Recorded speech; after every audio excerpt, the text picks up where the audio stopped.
of Wisconsin's famous Iron Brigade. Oh, I had fought beside these boys a number of times, and standing with them now fills me with confidence. At first, it seemed as if the battle would be over quickly. We pushed the rebel troops back away from town during the morning, but by afternoon, the Johnnies had taken cover behind the dilapidated building. All of a sudden, we found ourselves with no cover of our own. To make matters worse, Confederate reinforcements began to arrive. Our lines broke, and even though we were ordered to fall back in good fashion, it became every man for himself!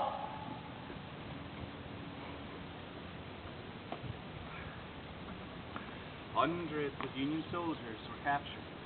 I made it to town and was surprised to see a large number of Reds on the street. I climbed over a large wooden fence, hoping to escape them, but instead found more soldiers on the other side.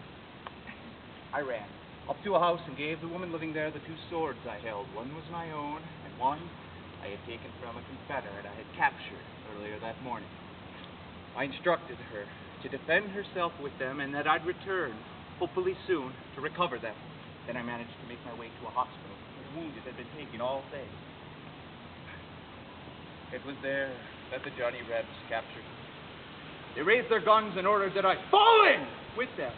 The chaplain from the 107th was among the others there, and he turned to flee, but he wasn't fast enough. The guard shot him down.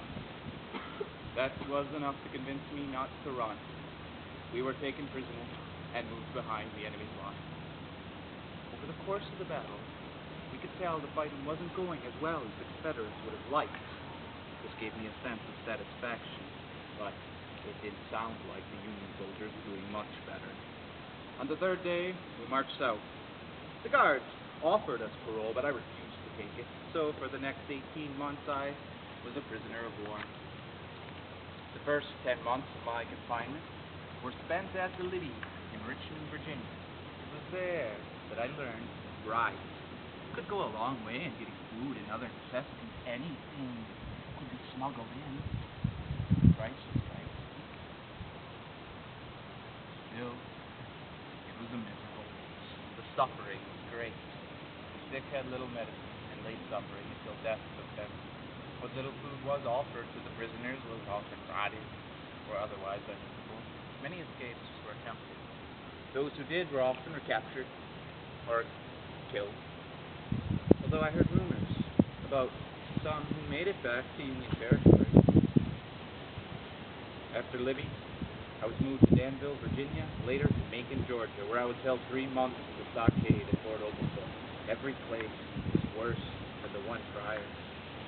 For a brief time, I had hope of release when after Macon, I was moved along with 500 other prisoners to Charleston, South Carolina, and the Union troops were moving on the city.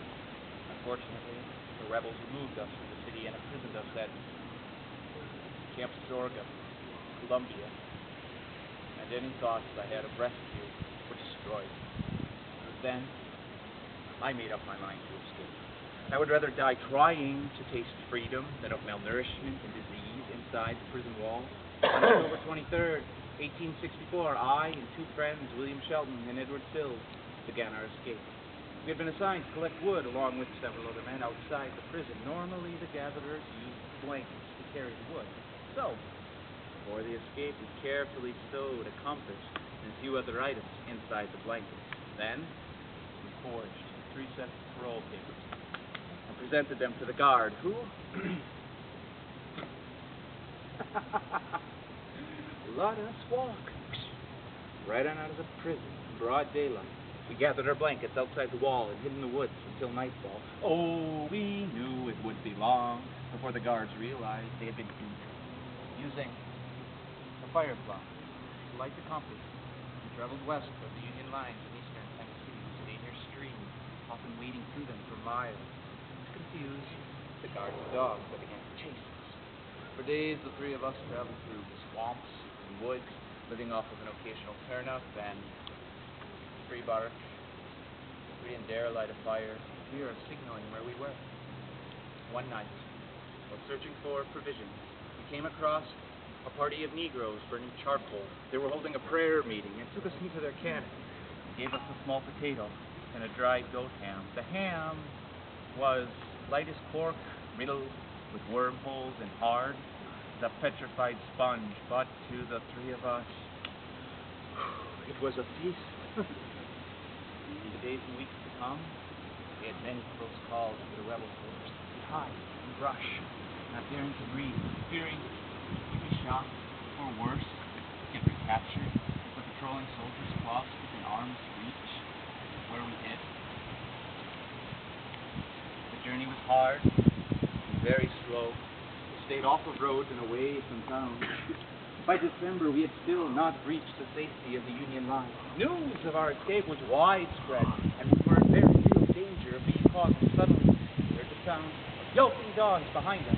We fled at our top speed and plunged into the first stream we came to. We sped for some distance along its bed and dashed through marshy swamps and accumulated barriers. The driftwood filled, lost his shoes in the mud, and he wrapped his sore feet in underwear and blanket strips, but it made poor protection against the rocks, and his feet bled bad. Somehow, we escaped the dogs, and eventually we found ourselves among the loyal mountaineers of North Carolina. They warmed us by their fire, and in the coming weeks we traveled with them. The weather became bitter cold. December turned into January. Sometimes we slept in cabins. Sometimes in caves.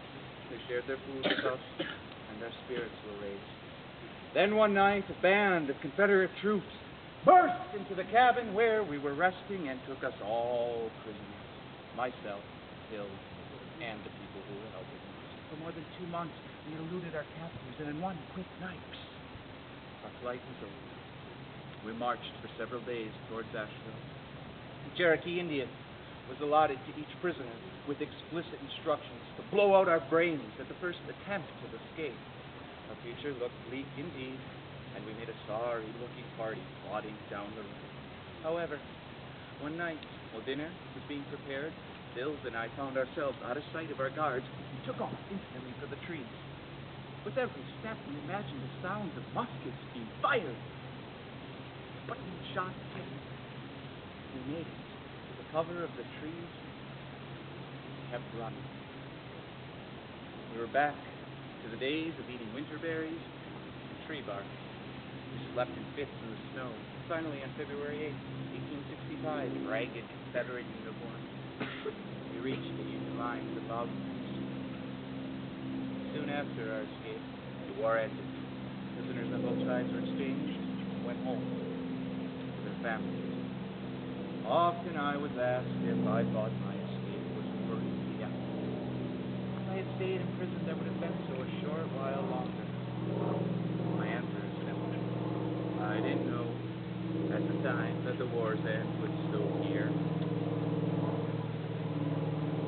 Even if I had, I would have made the same choice. The taste of freedom, much like that of a strawberry. It's so sweet you can taste it from your head to your toes. It fills your body and soul with warmth. Imprisonment is a taste of bark. Bitter, hurting, you want to spit it out. But you're unable. Given the choice of one or the other for 6 months, which would you choose?